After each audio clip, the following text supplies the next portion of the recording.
Hello everyone, last week I participated in a design contest to win an Asus ProArt 32-inch monitor running exclusively in Portugal, the country I live.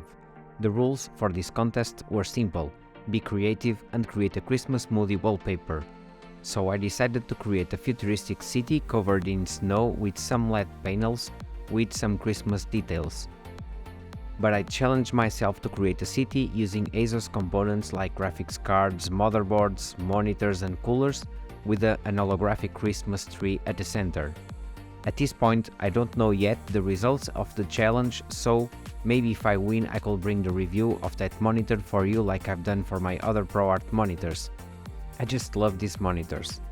Now, I hope you enjoyed the speed art and please leave your like in the video, and I will love to know your opinion about the end result in the comments.